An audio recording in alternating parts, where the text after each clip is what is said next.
Bien, jóvenes, permítanme compartirles la presentación para lo que vamos a hablar de la parte teórica y algunas cuestiones prácticas de lo que es Apache, ¿ya?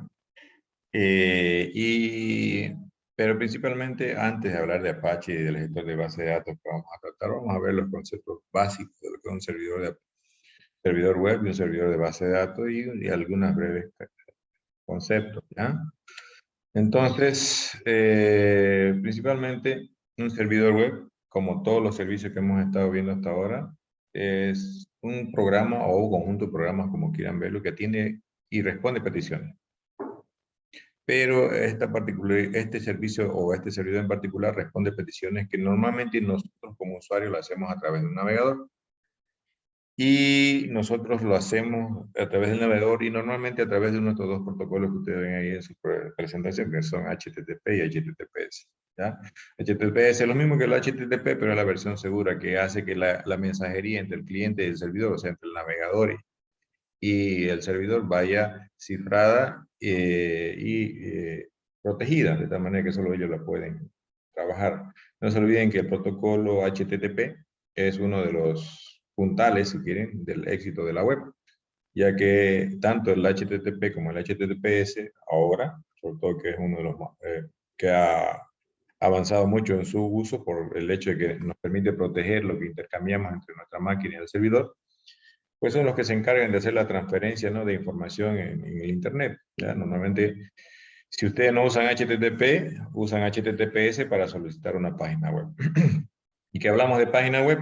La página web está estructurada en un lenguaje de marca. Ese lenguaje de marca es el otro puntal por el cual tiene éxito la web, que es HTML, y actualmente el que está en vigencia es el HTML5, ¿ya?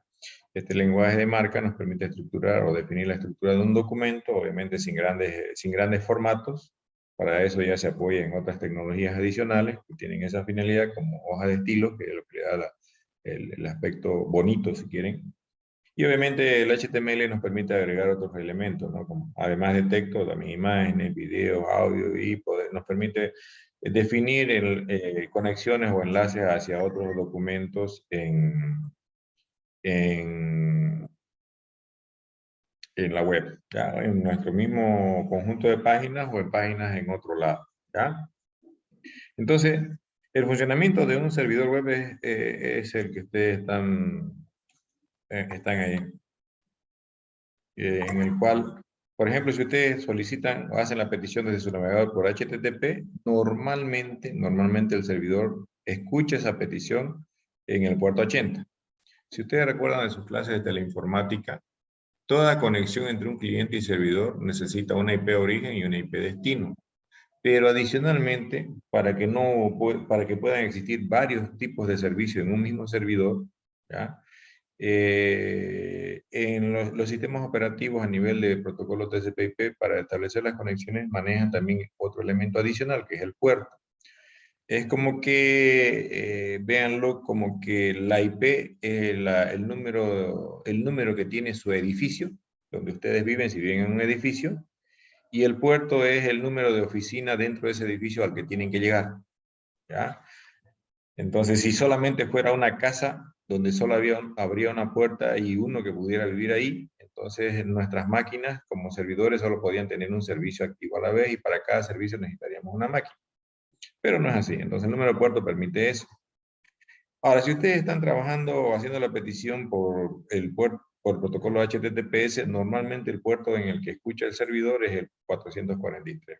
Bueno, espera las peticiones en uno de esos dos puertos, la recibe, busca el recurso que nos indica el usuario a través de la URL, porque la URL tiene tres elementos, si se acuerdan.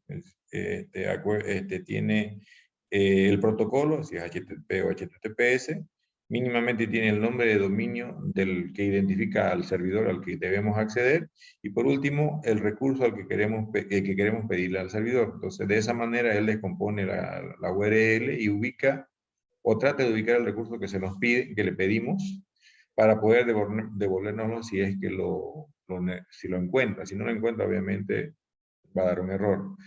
Una vez lo devuelve, pues vuelve al punto 2 a seguir recibiendo peticiones, ¿no es cierto? O si quieren al punto 1 a la espera de nuevas peticiones, ¿ya? Esa es la forma en que trabaja un servidor web en general. En la actualidad hay servidores de diversos proveedores, hay servidores web pagos, servidores web gratuitos, ¿ya? Entonces, servidores web open source, ¿ya?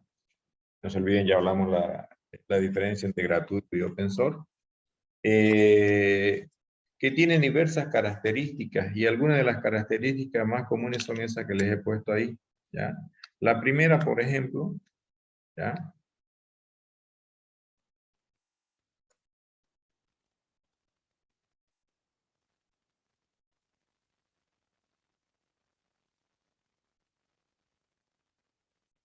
De servicios, lo que se conoce como característica de soporte para archivos estáticos. Permítame.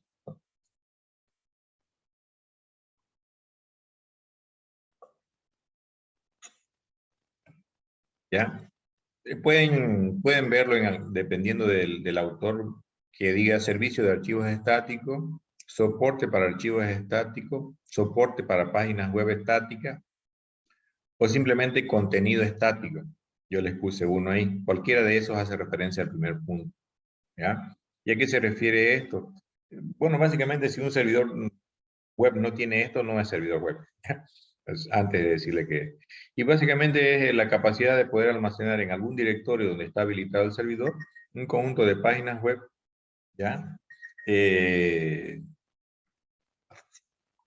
Con los recursos relacionados a esas páginas web. Cuando digo los recursos relacionados, pueden ser imágenes, videos y otros elementos más que puedan.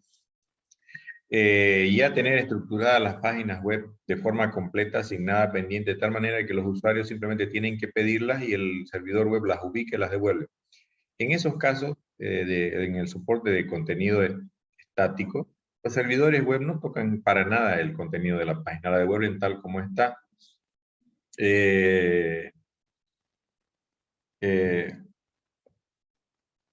el asunto con esto es que si ustedes quieren variar el contenido, tienen que editarlo, ya sea ustedes o el autor de las páginas web. Entonces, por eso se lo llama contenido estático. Solo si una persona ingresa al servidor o reemplaza el archivo original por otro nuevo modificado, recién ahí el usuario comienza a recuperar un contenido diferente, pues se llama contenido estático. Solo varía en caso de que el autor o los autores modifiquen utilizando alguna herramienta el contenido antes de que los usuarios la recuperen. ¿Ya? Por eso es contenido estático. ¿Ya? Ahora, la otra característica que ahora ya no es opcional y que es deseable, solamente es el de seguridad de autenticación. ¿Por qué? Porque eso le permite o le da la capacidad al servidor web de controlar desde el mismo servidor aspectos relacionados con la seguridad y con la autenticación de los usuarios. Esto quiere decir que nos permite controlar quiénes pueden acceder a nuestro servidor web y quiénes no. Y si una vez han llegado, le hemos dejado acceder, a qué le permitimos acceder y a qué no se puede hacer eso. ¿Ya? Entonces, eso es una característica muy deseable cuando queremos tener elementos que no son de acceso público, sino de acceso restringido a determinados usuarios que tienen ya permisos establecidos o que tienen por lo menos una cuenta y una contraseña, no para acceso a todo el mundo. ¿Ya?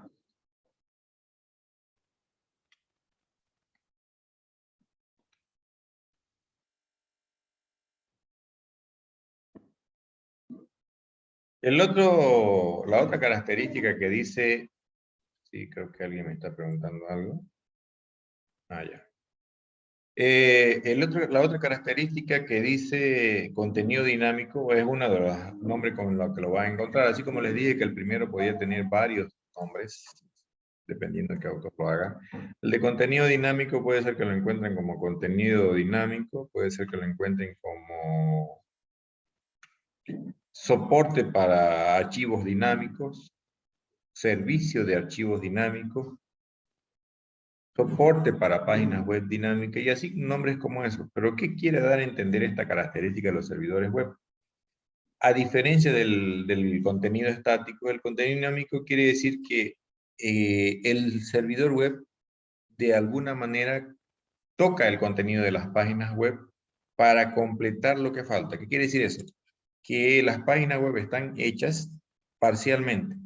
Tal vez con los menús, los bordes, los adornos comunes a todas las páginas, pero el contenido, el centro, se arma dinámicamente, procede dinámicamente, dependiendo de qué información ingresa un usuario en una página previa para darle continuar a la siguiente. Un ejemplo clásico es cuando ustedes entran a su perfil, si ustedes hacen la prueba con un registro de uno de ustedes y un password, muestran información de ese registro y de ese password. Pero ven el contorno y es el mismo. El menú, el título, las imágenes. Si cambian de usuario, entran al mismo sitio, pero antes de ingresar ponen obviamente el registro de otro compañero y su password, si es que lo consiguen al compañero.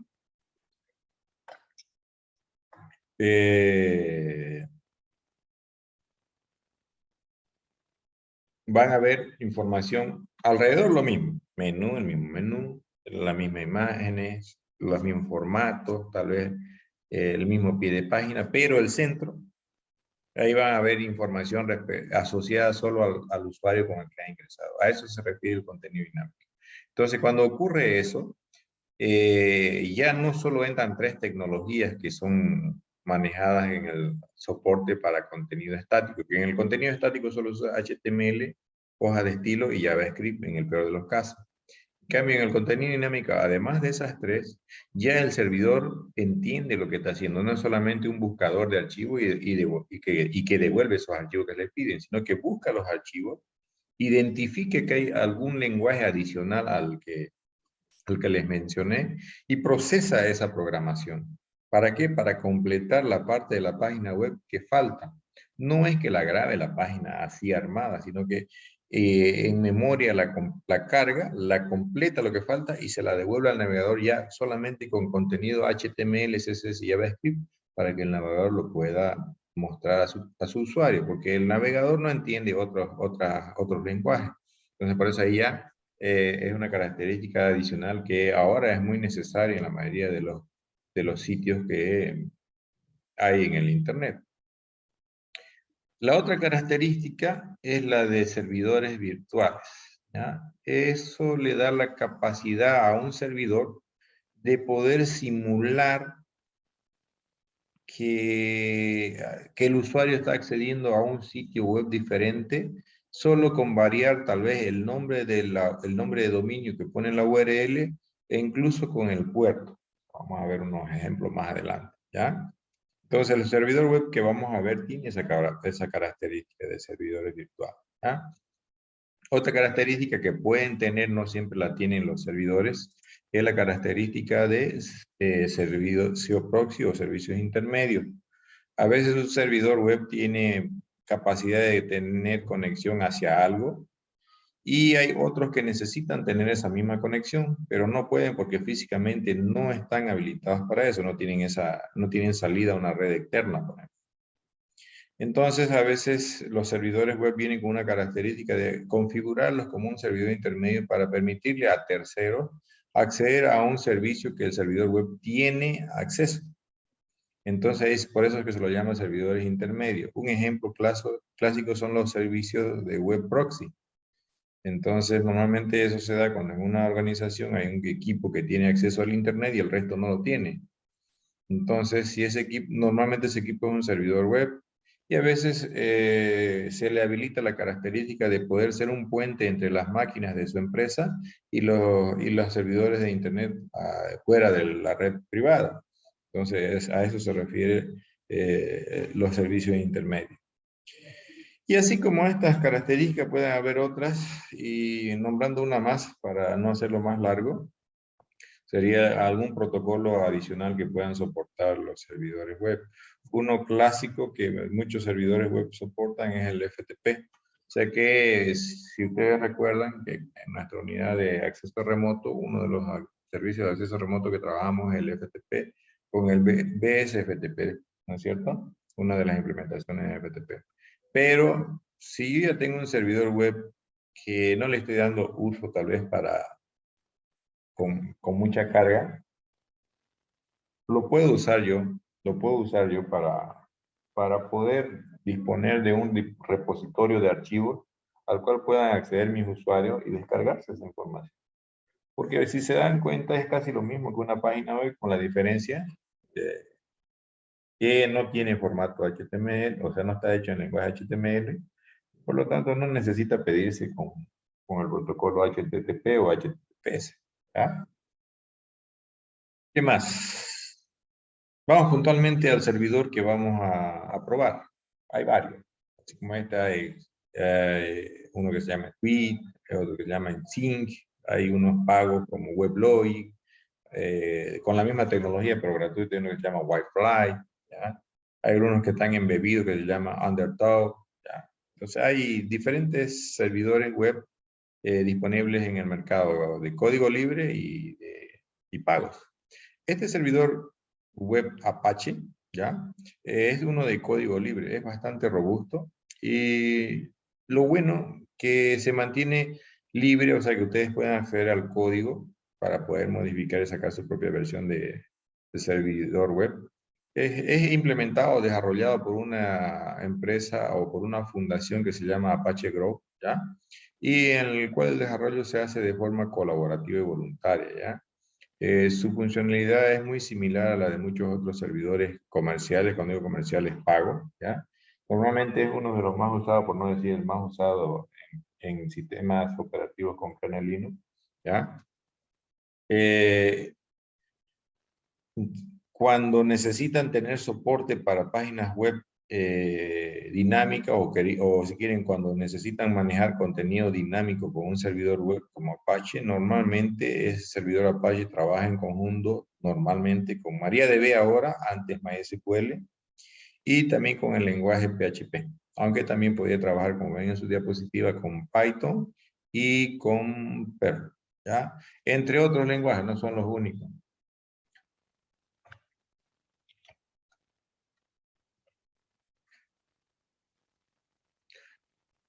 Ventajas de poder usar este servidor web.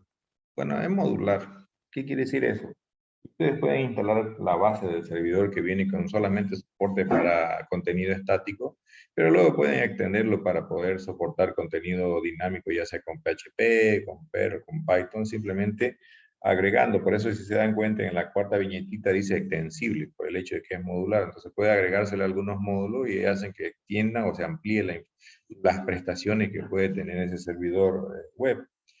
Este servidor web, que acá no se le ha puesto entre las extensiones que puede tener, puede servir como servidor proxy, o sea, como un servidor intermedio.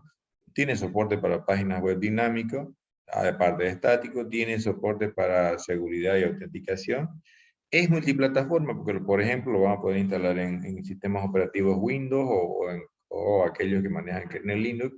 Es de código abierto, porque les dije hace rato, ¿no? Pueden ustedes descargar el código, modificarlo y volverlo a redistribuir cobrando o gratis, siempre y cuando respeten la licencia del software original, uno lo pueden cambiar.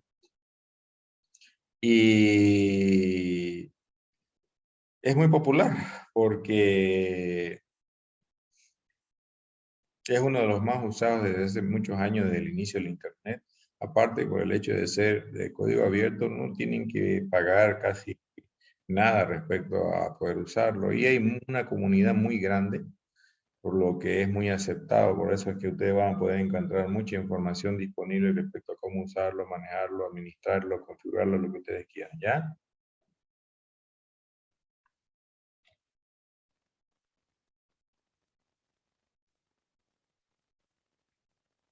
Si se fijan ahí, eh, ya lleva más de 20, son 24, 26 años más o menos que casi ya tiene este servidor en el Internet. Así que,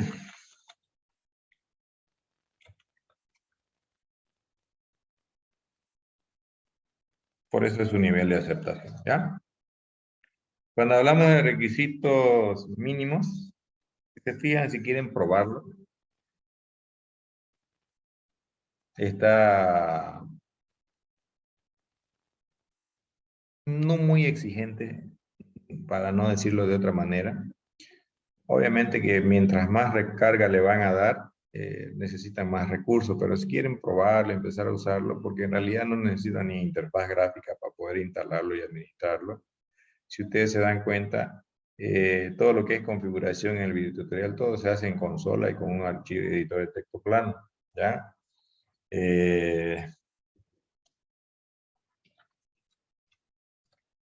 Si se fijan, el procesador que necesita es un Pentium, ya de eso ya ni debe haber. Si hay, son equipos recontra usados. Memoria RAM 64 megabytes. Fíjense que ni sus celulares, el menos que hay ahora, tienen esa cantidad tan pequeña de memoria. Ahí está la muestra que es multiplataforma, puede ser en Windows o en Linux, por ejemplo CentOS, ¿ya? Y no ocupa mucho espacio instalado. Obviamente lo que va haciendo que crezca el espacio instalado es la cantidad de páginas web y los archivos adicionales asociados a esas páginas web, ¿ya? Entonces eso para tomarlo en cuenta. Algo interesante, como hablamos de que tiene la característica de seguridad, ¿ya? En los GNU Linux hay un módulo de seguridad que se llama CLinux, ¿ya? Que está casado al kernel de Linux, ¿ya? ¿Qué es lo que hace este módulo? Proporciona un mecanismo para dar control de acceso con soporte a políticas de seguridad. Normalmente este control de acceso con políticas de seguridad se los hace en base a unas etiquetas. Cada etiqueta tiene un significado. Entonces, cuando ustedes le asignan una etiqueta a un archivo, por ejemplo, si es que lo quieren controlar con Linux, entonces le están diciendo a un determinado servidor si se permite o no se permite usar ese archivo para determinadas cosas, ¿ya? Viene habilitado por defecto el Linux en modo obligatorio, y en modo obligatorio viene casado a lo que funciona Apache, por ejemplo, en CentOS. O sea que esto nos va a obligar a administrar y añadir algo de seguridad y protección adicional a nuestras páginas web. ¿Qué quiere decir esto? Que viene casado y habilitado por defecto. Que cada vez que ustedes quieran disponer un nuevo contenedor de páginas web en el mismo servidor, van a tener que darle alguna etiqueta de seguridad habilitada en CLinux para dejar que Apache procese esos archivos. Si no, Apache va a ser como que no los ve. Es como si fueran invisibles para él. Entonces, por eso es que ustedes van a ver ahí en su guía algunos comandos de cómo asignar una etiqueta de seguridad, ¿ya? Para que su Apache pueda ver. En su guía, ustedes han visto que tienen un comando que se llama chcon, ¿cierto? Ese chcon permite justamente asignar algunas de las etiquetas reconocidas por Apache para poder decir si Apache las puede usar, ¿ya? Entonces, cuando ustedes creen un contenedor, van a tener que sí o sí usar alguna de las habilitadas, ¿ya? Entonces su guía se las he citado. Por defecto, cuando ustedes instalan Apache en CentOS, ya viene configurado por defecto un contenedor de páginas web, o sea, un directorio donde ustedes deben poner las páginas web para que el servidor web las busque. Así que ese directorio que les he puesto ahí en la presentación es el mismo. Aparte de poder venir configurado que se llama también host virtual, y yo normalmente le digo es el host virtual por defecto, permite mostrar contenido de otros directorios, no solamente de ese, ¿ya? A veces usando alias, pero mayormente la mayoría lo hace utilizando otros hosts virtuales. Fíjense que, pues, ¿a qué se refiere esto con hosts virtuales? Nuevamente, a que, por ejemplo, un usuario puede poner el primer nombre, el segundo o el tercero. Fíjense que el tercero y el segundo son el mismo nombre, nada más que la diferencia es el puerto. Ese último nosotros no estamos casi acostumbrados a usarlo como usuarios normales. Normalmente solo lo saben cuando los usuarios de las empresas que le dicen, bueno, ¿querés acceder a tal aplicación web? Esta es la URL y le dan con todo y puerto. ¿Por qué le dan con todo y puerto? Porque quiere decir que han cambiado el puerto por defecto. Fíjense que estos tres ejemplos son nombres de host, nombre de dominio, que pueden ser traducidos a la misma IP o a la IP de un mismo servidor. Póngale 172.14.14.200.80. Los tres nombres, puede ser. Porque acuérdense, si cuando lo que vimos en DNS a una IP, se le puede poner un nombre, 2, 3, o manejarlos como apodo. Entonces, ¿Qué le vamos a hacer? Podemos usar esta característica si hay, no lo vamos a dejar de usar. Entonces, yo con esto de la host virtual en Apache puedo agarrar y poner las páginas web del sitio 1 con un nombre, la página web del sitio 2 con otro nombre, las páginas web del sitio 2, 3 si quieren con el mismo nombre de dominio del otro sitio, pero con otro puerto. Se puede configurar así, ¿ya? Aparte que Apache me permite restringir el acceso a los sitios web habilitados, si quieren, en un servidor web, ya sea por IP y host, por IP o host, o sea, la IP de un equipo al que quiera acceder a nosotros, o por el usuario que está accediendo, porque se pueden definir esto. Entonces, eso para que lo tomen en cuenta. Normalmente, cuando ustedes configuran un host virtual, mínimamente van a tener esta información. Van a poner la etiqueta virtual host, en donde van a poner la IP o asterisco, y opcionalmente el puerto o asterisco también, ¿ya? Normalmente se pone un nombre de dominio como nombre de servicio para identificar que a este conjunto de páginas web que estoy marcando con esta configuración se deben devolver solo si el usuario en la URL pone ese nombre de dominio. Aquí, por ejemplo, le he puesto nombre dominio.com como ejemplo, nada, porque en realidad ese no existe, ¿ya? Luego, ese nombre de dominio está asociado a un nuevo directorio. Si se fijan acá, voy a tratar de marcarlo con un color diferente. Este directorio, por ejemplo, no es que Apache lo va a crear. Nosotros debemos crearlo, ese directorio, o el directorio que elijamos, y darle la configuración correcta. Por ejemplo, decir que el dueño del directorio es Apache, el usuario de Apache. Normalmente en CentOS el usuario y grupo de Apache se llama Apache. ¿Ya? Nosotros no lo hemos creado, lo crea el instalador. Ese directorio puede estar ubicado en cualquier lugar y con root pues, debemos darle los accesos suficientes al usuario Apache. Y además a ese directorio público HTML, por ejemplo, hay que darle un esquema. El esquema, esa etiqueta que había hablado antes de C-Linux, que permite a Apache reconocer como un contenedor de páginas web. Porque por más que lo hagamos todo bien y no hagamos ese pasito, el servidor web no va a poder ver el directorio, lo va a ignorar. ¿Ya? Opcionalmente pueden poner el correo del administrador de este virtual host, porque pues, no necesariamente todos van a ser el mismo. Si quieren separar los errores el log de errores de este host virtual de respecto del por defecto de los demás, pueden poner uno. Si quieren, por ejemplo, para eso sirve el tag error log, ¿ya? Lo demás es una ruta relativa. También pueden armar un log de acceso con la etiqueta custom log.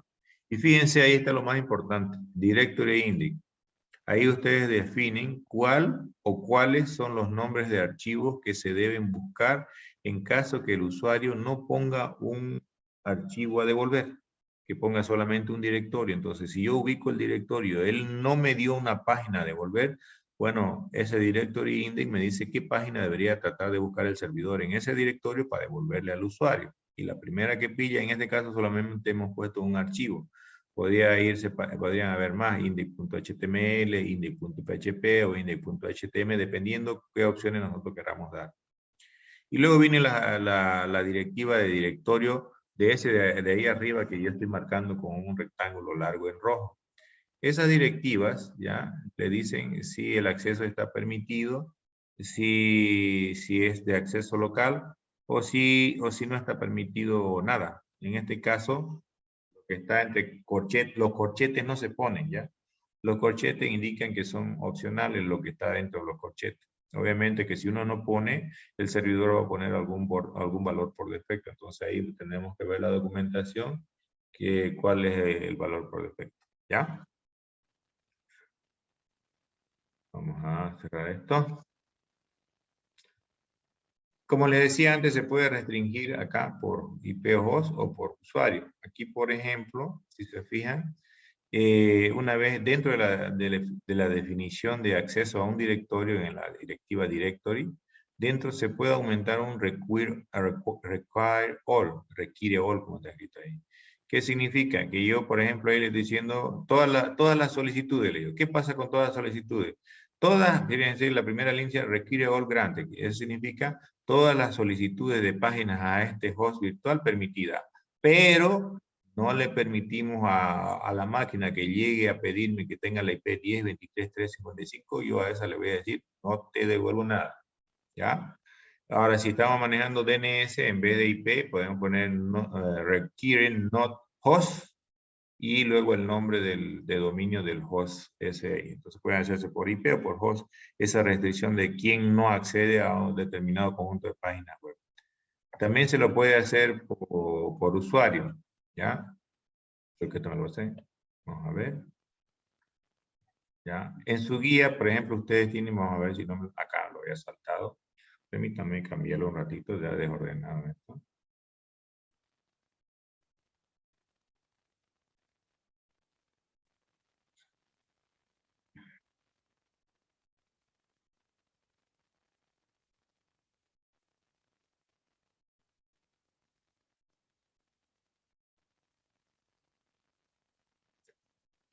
En el acceso por usuario, ya, ustedes tienen que agregar dos cositas. Lo voy a señalar acá con un rectángulo en rojo, ¿ya? Una vez usted, mejor primero con azul el rectángulo de la directiva directory, y dentro vamos a marcar qué es lo que se agrega para la restricción por usuario. Entonces acá tenemos la directiva directory, que tiene que ver con los permisos de acceso al directorio que estamos definiendo acá. Fíjense, coincide este con este. No se olviden, él no crea el directorio, solo estamos definiendo permisos. Nosotros tenemos que crear el directorio y ponerle, asignarle los permisos necesarios y darle el esquema de control de acceso de ese Linux que corresponde. Ahora, ¿qué es lo que tenemos que agregar para poder decirle que estamos restringiendo por usuario? Esto de acá. Por ejemplo, en este caso, es un ejemplo, estamos diciendo que tiene autenticación básica. Le damos un nombre, puede ser lo que sea, no tiene que ser necesariamente Restricted Access. Ustedes pueden ponerlo en español, porque eso es solo un texto que va a salir ahí en el mensaje. Si ustedes quieren que salga acceso restringido, en vez de Restricted Access, le ponen acceso restringido. O lo que sea que le quieran colocar ahí. Lo siguiente que deben darle es el archivo, ¿ya?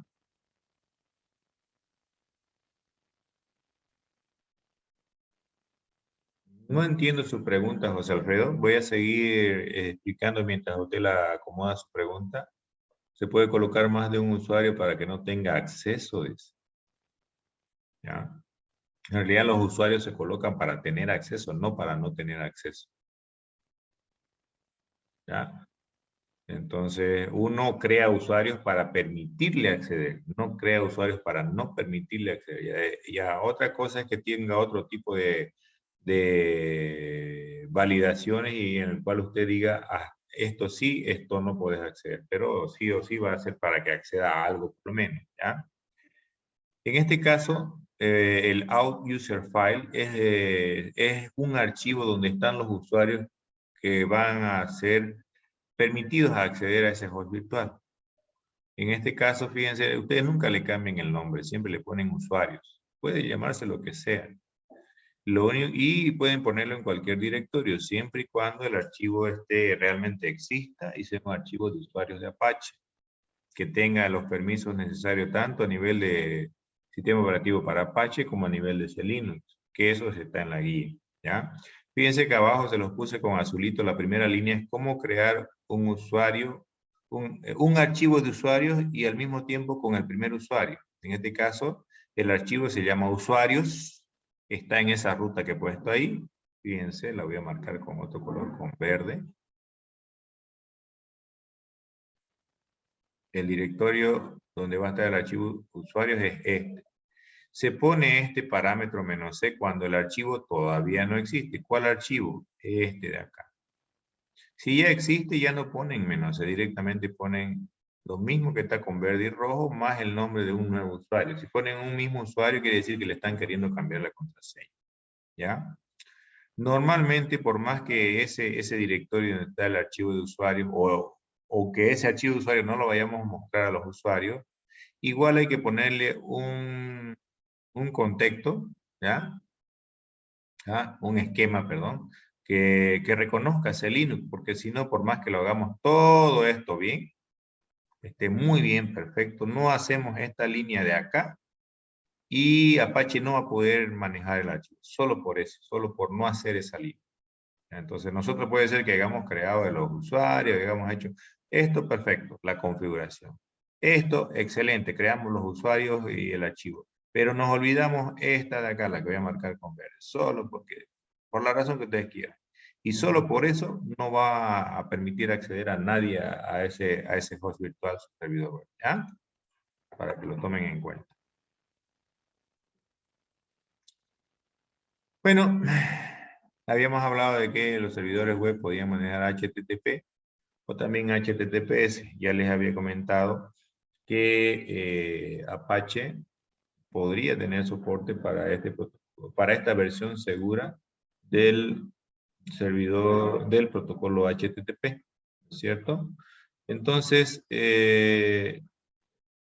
para poder habilitar esta funcionalidad, nosotros tenemos que instalar un módulo, si se acuerdan entre las ventajas o el porqué de la aceptación de Apache de que les dije hace rato, es que era extensible. Entonces, por defecto no tiene soporte para HTTPS, pero agregando un módulo que se llama mod-SSL, ya pueden habilitar el soporte para HTTPS de su Apache. Es más, él le crea un host virtual por defecto para poder poner páginas web y que funcione en HTTPS. Pero para eso necesitamos crear un certificado que se llama certificado de clave pública. Ese certificado de clave pública en realidad en algunos casos es un solo archivo digital, en otros casos son dos archivos, en el cual cuando son dos archivos tiene una parte que se llama llave privada y otra que se llama certificado público, y que proveen información verificada de que el servidor web al que ustedes están accediendo es un servidor confiable. Y cuando digo verificada es porque ahí hay una tecnología que entre otras cosas utiliza RSA y X509, ¿ya? El uno es ¿cómo les puedo decir? Es un algoritmo para cifrar las claves públicas, ¿ya? Y que es muy usado mundialmente. Y el otro es un estándar para el manejo de la infraestructura de claves públicas, que se conoce por su acrónimo PKI, Public Key Infrastructure, ¿ya? Entonces, normalmente nosotros, si queremos asegurar nuestro servidor, tenemos que crear ese certificado. Pero no basta con crearlo, porque si solo lo creamos, ¿ya? Estamos diciendo que somos nosotros los que decimos que somos buenos tipos. Y ni en la vida real eso es válido, ¿no es cierto? Se dan cuenta que cuando ustedes les piden en una empresa certificado de buen comportamiento, que no tienen antecedentes, tienen que ir ante una autoridad que les emita ese certificado. Porque si no, no le creen. Puede decir, bueno, puedes decir misa, pero yo no te creo. Tenés que traerme algo que respalde que vos nunca has cometido un crimen o algo por el estilo, ¿no es cierto? Entonces, lo mismo pasa acá. Una vez emitimos el certificado de clave pública, con su llave privada, ese certificado público hay que enviarlo a una autoridad certificadora, se llama. Ellos agarran, como son conocidos por validar, verifican la información que nosotros proveemos de nosotros y cuando ya ven que realmente es todo cierto, agarran y le ponen su firma a nuestro archivo y nos los devuelven. Entonces nosotros ese archivito es el que ponemos en nuestro servidor y es el que nuestro servidor va a devolver a los navegadores para que ellos validen eso, porque los navegadores lo hacen porque tienen una base de datos de las empresas que validan eso. Puede ser que en parte cada cierto tiempo nosotros actualizamos nuestro navegador porque aparte que incluye mejoras, se actualiza su base de datos interna de las autoridades de certificación, ¿ya? Entonces, de esa manera funciona. Ahora, si nosotros no mandamos a ese certificado que creamos a validar, se conoce como certificado de clave pública privada autofirmado. ¿Por qué? Porque nosotros mismos decimos que nuestro servidor es un servidor confiable. Muchos navegadores nos dan la opción de poder aceptar esto. Es como cuando nosotros le pedimos el carnet de identidad a alguien y alguien nos lo trae algo impreso y hecho por él mismo. Ya nosotros es libertad nuestra de decir, sí, ya lo dejo pasar, o no, anda, tráeme un carnet que sirva, ¿no? Entonces el navegador, muchos nos permiten hacer esa excepción y poder seguir navegando con HTTPS, pero aceptando ese certificado que no ha sido validado por una autoridad.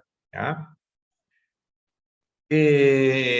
OpenSSL, que acá lo estoy nombrando, que ya lo habíamos visto tal vez antes, es igual una implementación libre del SSL, ya que es la capa de seguridad que se puede utilizar cuando ustedes quieren habilitar, por ejemplo, HTTPS, aunque también se puede utilizar TLS, no solo SSL, ¿ya? Este es el mecanismo que se utiliza para poder habilitar HTTPS en los servidores web. Una implementación libre y de código abierto tanto del protocolo SSL como del TLS, ya que son los que permiten llevar adelante. Cuando ustedes quieran crear un certificado, por ejemplo en CentOS, tienen instalado el utilitario de OpenSSL, ustedes pueden hacerlo de esta manera. Voy a tratar de ir marcando por partes, ¿ya? Ponen, porque se puede crear certificados para personas o para servidores. Ponen el comando, ¿ya? Luego ponen que están solicitando crear un certificado, por eso ponen rec, con X509. Cuando le ponen que es para servidor, por eso ponen -nodes, ¿ya? Luego le ponen para cuántos días quieren que sea válido ese certificado. Después de eso tienen que volver a renovar la validez del certificado y volver a pedir la firma. El tamaño del RSA que están usando, en este caso 4096, y se generan en este caso con OpenSSL dos archivos. El KeyOut, este es el nombre del parámetro, y le digo acá bastarle. Fíjense que yo normalmente en CentOS, cuando creo un certificado y su llave, la llave casi siempre la pongo acá, en este directorio. ¿Y la llave cuál sería? Sería este, en este archivo está. ¿Ya? Y como este también tiene un certificado público, el parámetro es este, ¿ya? ¿Y dónde estoy ubicando ese certificado? Fíjense, en otro directorio que ya existe, no es que se va a crear.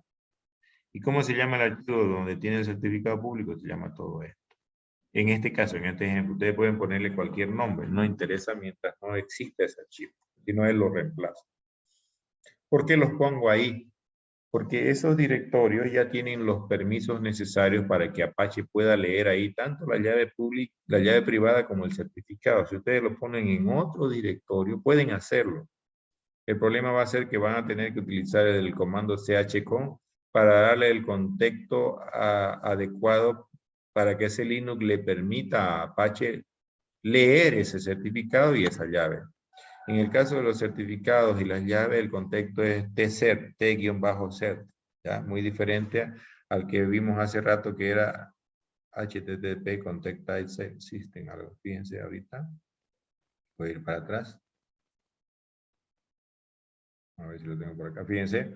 HTTPD sys contente. Este, por ejemplo, es un contexto que se le debe dar, por ejemplo, a los archivos de usuario o a la carpeta que contiene las páginas web de un host virtual cualquiera, porque si no, por más que esté todo bien, Apache no ve las páginas web y no va a poder leer los usuarios. En el caso de los certificados, si no le damos el contexto tcert, o el esquema, como quieren llamarle, que reconoce, o la etiqueta que reconoce ese Linux como directorio de certificados o de llaves, no va a dejar leer a Apache los archivos por muy bien hechos que estén, ¿ya? Por eso es que yo prefiero ponerlos ahí, porque ya están esos archivos, ya existen, ya están con la configuración que deben, es solamente mandarlos ahí, los archivos ya creados, ¿ya?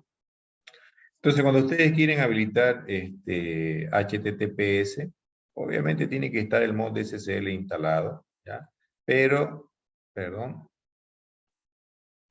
pero normalmente HTTPS se habilita en el puerto 443, a no ser que ustedes habiliten otro puerto. Fíjense que todo lo demás hasta acá, todo es lo mismo que en HTTP. La diferencia está esto que puse con rojo. Ustedes tienen que poner que está habilitado el motor de conexión segura, qué protocolos están permitidos y cuáles no. Con el signo menos se ponen cuáles no, cuáles protocolos no están permitidos como protocolos de conexión para HTTPS. ¿Qué suite de cifrado? ¿Cuál es el archivo de la llave del certificado público? En este caso es este. debe existir ya, porque si no existe el servidor falla al momento de probar la conexión a ese directorio. Y este es el archivo de la llave privada, que también ya debe existir, o sea, ya debieron haberlo creado antes de grabar esta configuración y reiniciar su servidor. ¿Claro? Eso para que lo tomen en cuenta.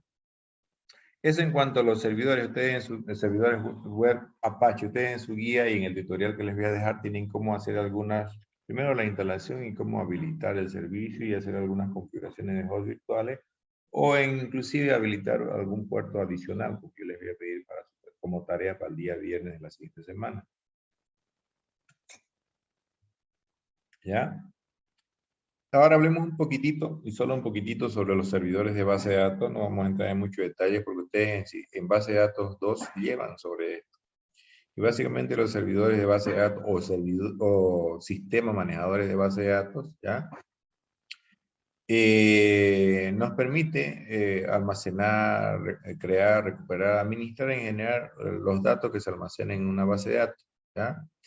Él es el software que se encarga de gestionar todo lo que tiene que ver con el manejo de los datos en la estructura que nosotros definamos, ¿ya? Entonces, en la actualidad existen muchos servidores que son pagos y que son gratuitos, ¿ya?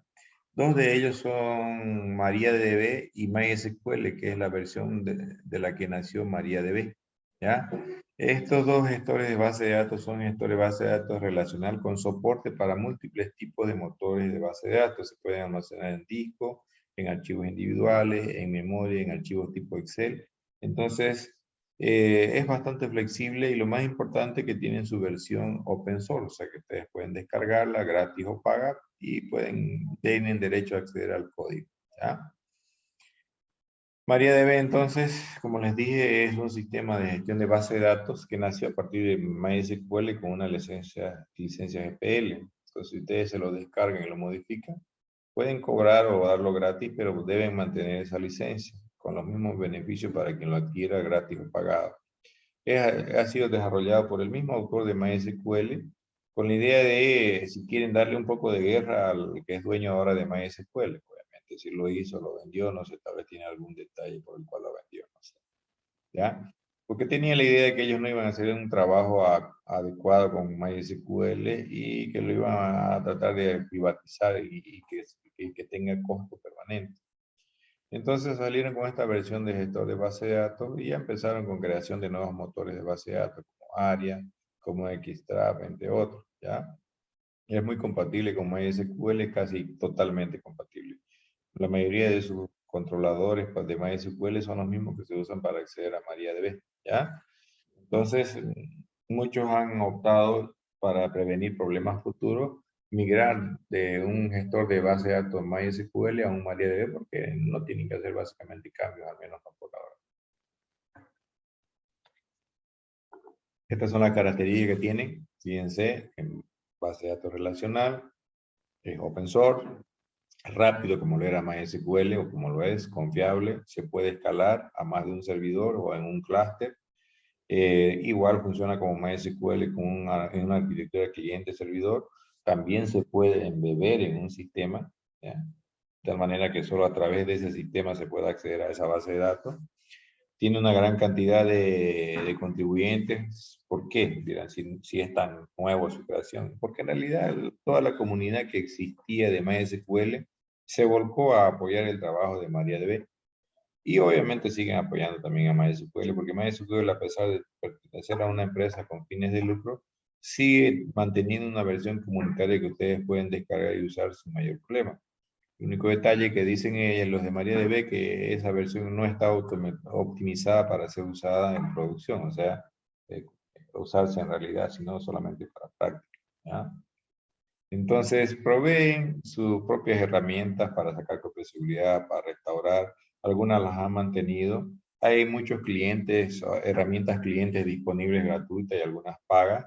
Sigue soportando las mismas características de MySQL con respecto al particionamiento, a la replicación y al clustering, a la capacidad de soportar múltiples motores de almacenamiento.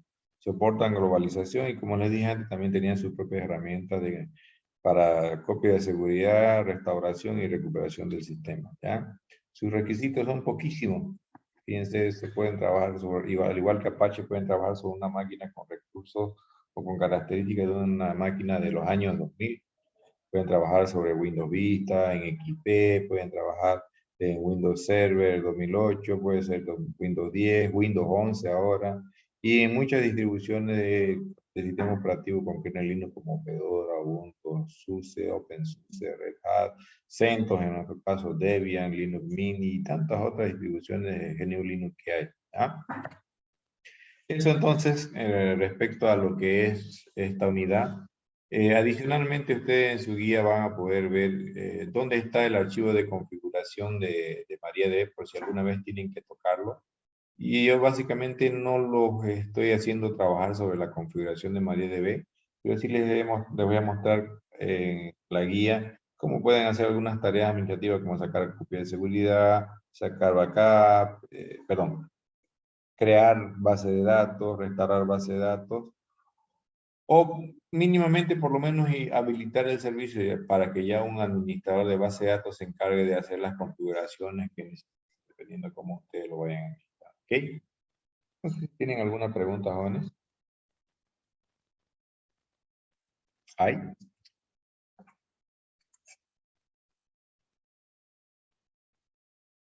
Bien. Si no hay, entonces el día miércoles vamos a tener nuestra clase de consulta. En un rato le voy a compartir los videotutoriales de la,